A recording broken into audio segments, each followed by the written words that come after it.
Hello friends, my name is Ahmed. Welcome to NDT and PT YouTube channel. So friends, in today's video we are going to discuss a very important topic in ultrasonic testing. So, when you do UT, there are many factors in it. These factors affect the test in UT. Right? So you have to keep this factor in mind. Whenever you do ultrasonic testing, suppose you work as UT level 2 or even as a level 3, then you have to keep all these things in mind. For example, here suppose the surface of your part, its roughness is also a factor. Right? Apart from this, does your part have curvature or not? Like if there is a job like a pipeline, then there is an effect of curvature in it. Apart from this, there can be an effect of mode conversion, right? So these are all factors. So you have to keep all these things in mind when you do UT. So this video actually has two parts. This is our first part. After that I will make a second part of it. So all the factors are there in it. We will try to consider them. We will cover all the factors. Okay? So if you have not subscribed to our channel yet, then definitely subscribe to the channel and share this video with your friends and colleagues. Apart from this, you can take membership of our channel by using Joint Teacher. So I have made many member excuse videos. In this, we have mainly covered the entire syllabus of NDT Level 2. Apart from this, we have made videos of code and standard interpretation. So you can get access to all these videos. Apart from this, we add job updates on the channel almost every day. So you can see these job updates for the members. So take membership, all this is a premium feature. You can use it. So see now which are the factors you have to keep in mind. Right now I have mainly considered these 5 factors. Apart from this, there can be many other things. Right? But these are the 5 things that you have to keep in mind mainly. When you do ultrasonic testing, then there are different factors that affect ultrasonic testing. Some of them are as below and we are going to discuss. So out of them we will consider these 5. So the first one is surface roughness. Right? So the result in your UIT can change depending on how rough the surface is. Specimen with curved surface. So as I told you that if you have a pipeline etc. or even a pressure vessel, then many times it does not fit on a curved surface. Right? So you have to keep this in mind for coated surface. So suppose there is coating, right? And in that you have to do thickness measurement etc. Okay? So, you have to keep this in mind. Mode converges within the specimen. Okay? So when the size of your specimen is long, that is, the length is more and you are scanning in the axial direction, then this mode converges. We will see this in detail. And the last is orientation and depth of flow. Okay? So you have to keep all these things in mind. So we will discuss these one by one. Okay? So the first is surface roughness. So the surface roughness of the test specimen can affect the ultrasonic inspection in the following ways. Right? So here I have told 2-3 incidents that where your surface roughness is, right? It affects your UT. So, loss of sensitivity because of scattering due to refraction at the top surface and due to reflection at the near surface. So the roughness is more if the surface roughness is more. Right? So what can happen in that case? You know that when you do UT, you have to take the roughness of the upper surface. But your wave also gets reflected from the back wall below. So there will be reflection from there as well. Right? This has to be kept in mind. So there is a back wall below. There will be reflection from there. So you have to consider that as well. So simply this is your job. Suppose, okay, there is a rough surface above here. Okay? And there is a rough surface below as well. Right? So if you keep a rogue here above, then in that case, due to the refraction from this upper surface, the sound beam can scatter from here. Okay?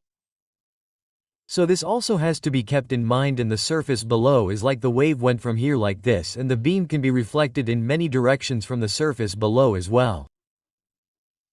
Okay? So you have to keep this also in mind. Okay? So you have roughness from the back wall as well. If the surface is rough, then the signal from the back wall will also be less. This is the maximum when the roughness of the surface is equal to or greater than the wavelength of the ultrasonic waves used for inspection. Right? So here the roughness is greater than what? Your wavelength. Right? Wavelength means that you can find out lambda. You know the frequency of any probe of yours. So frequency equals velocity, lambda. Right? It is like this. So lambda equals v, f, okay? So you will get lambda. So you will get this wavelength. So here the roughness is greater or equal to what? Lambda. Okay? So in that case the effect of roughness is more visible and you do not get your actual signal. Okay? So look here in this figure also, this is the source of sound, that is your probe, and this surface is quite rough. Because of that, scattering etc. happens there due to refraction. And this is the back wall. So you can see in the back wall also that a lot of reflection is happening here, right? Normally what happens is that this is the back wall below. So from here the wave directly meets here. Here is the probe. Suppose this is your incident wave and you get the reflection wave easily.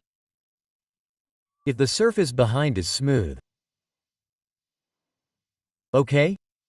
So in this way you get to see the effect of this roughness.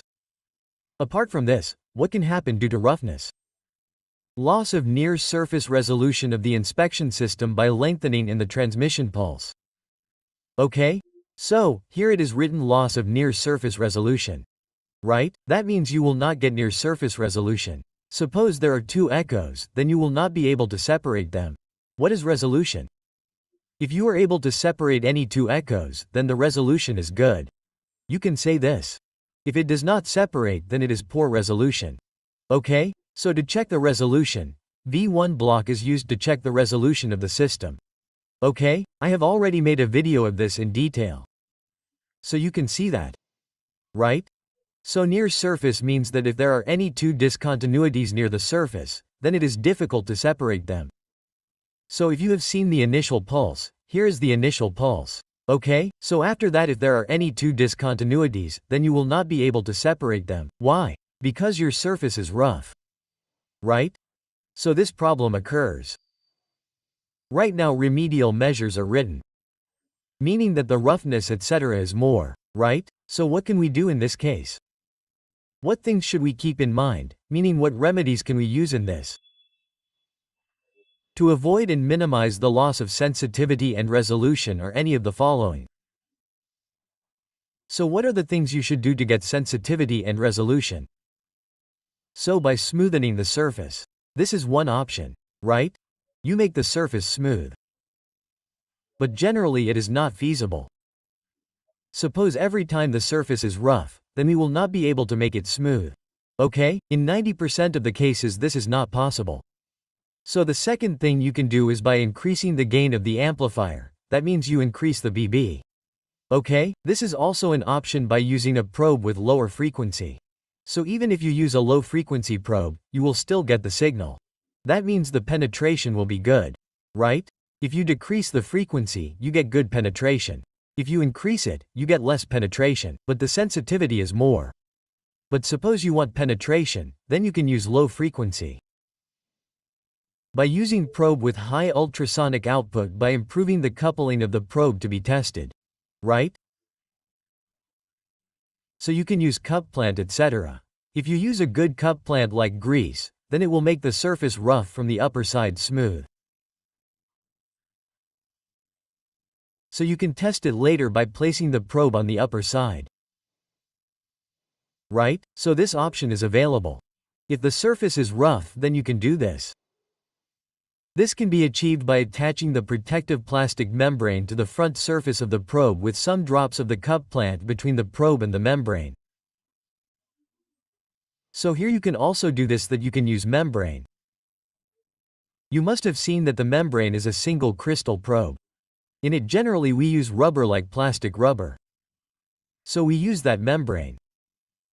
So we put a little cup plant in between the membrane and the probe. We put cup plant or oil in the middle.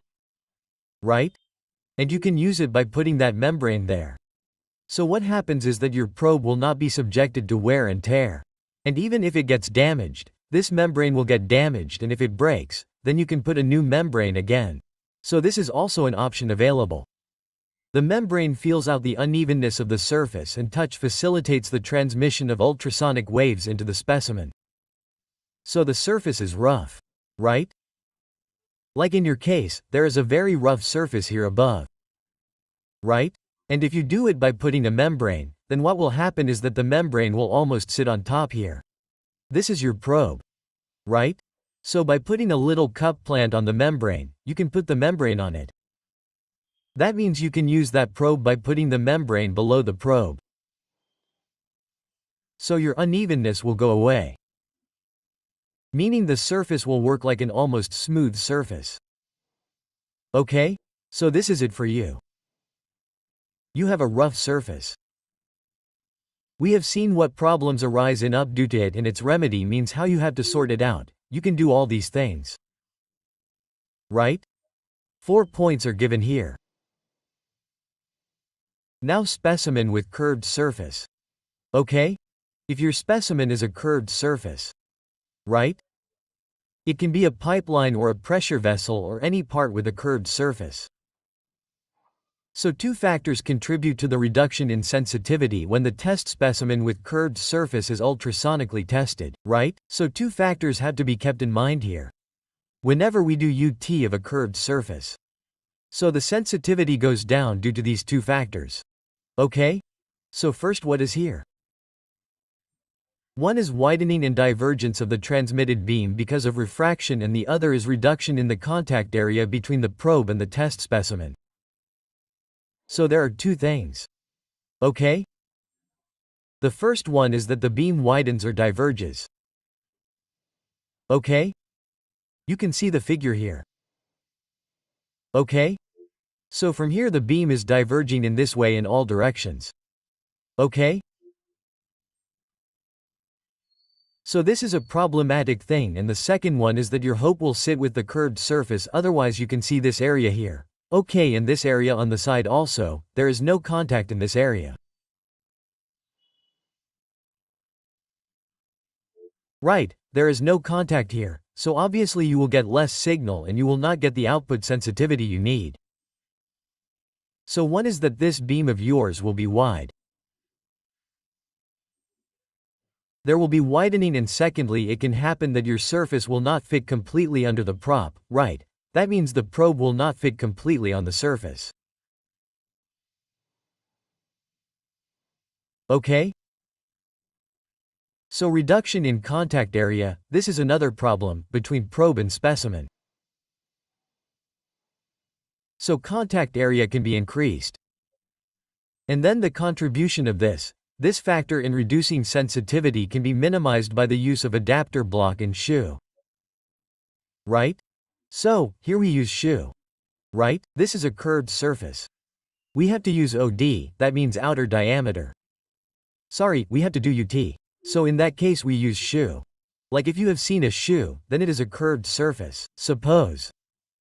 So this is a shoe. Right? This is a shoe. So, this shoe will sit on top of it, and on top of it, here will be your probe. Right? So, this is a curved shoe. In this way, there is a curvature at the bottom. So, you can use this shoe so that your entire area fits on it. This is the bottom part of the prop. It will sit on the surface. Okay?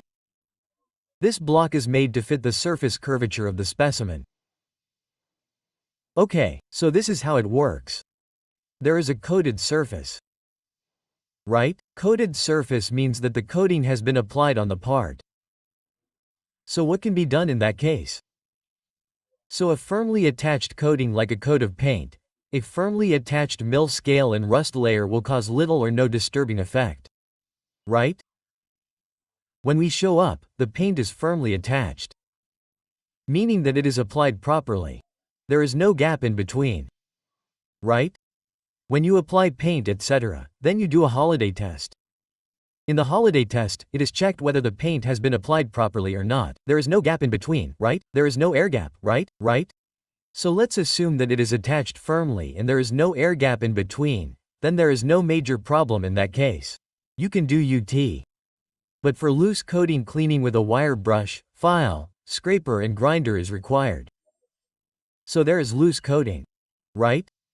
It means that the coating has not been done properly.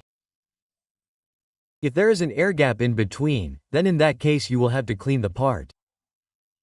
You will have to use a brush, wire brush, scraper, grinder. It means you may have to remove the coating, right? So the logic behind this is that UT ultrasonic waves can never travel through air. Air is a very poor conductor of ultrasound. Okay, so the velocity in air is almost zero. So ultrasound will not pass through air, so it will not go down to your material. But let's assume that the coating painting is applied properly or there is a layer of mid-scale or rust, but it is firm. Okay, it is firm, means that it will not come out from the middle. Even if you use cup plant or something else, this firm paint will not come out. So ultrasound will pass through it easily. If there is loose coating, then this is a problem, right? You will have to remove it. So this is how it is used. This is a coating. Okay, it is a spray coating, but it is a family coating. It is a firm coating. So ultrasound will pass through it easily. Okay? Oyster and greasy surfaces are generally advantages because of that improved coupling. Right? So, you have to keep in mind that the surface is your moisture. Moisture is required here. Moist surface. Okay? It is a surface with moisture or a greasy surface. Right? So this is actually an advantage whenever you do UT. So as you must have seen that when you check in a lamination plate or do UT of a whale and it rains. Right? So when it rains, that is natural water, that is the natural cup plant. Right? So it is an area with moisture. You can do UT there without planting a cup plant. Right? Separately, I mean you don't have to plant another cup plant. Is there moisture or water on the surface already? You can do up directly on the plate by using the same water as a cup plant. Or is it a grease surface? You can also call it an oily surface. It can also be oil. So this is actually an advantage whenever you do up because the coupling increases. Right? So, we have just covered these three factors. In the next video, we will also cover the next two factors. The next two factors, how the mode converges, are very important. Right? When there is an interview etc., then in that also, questions related to its theory come in. This orientation and depth flow is a practical aspect. Right? Practically UT has some limitations. We will see this also in this. Okay? So you must watch the second part also, and if you have any confusion or doubt in this video then you can ask me in the comment box.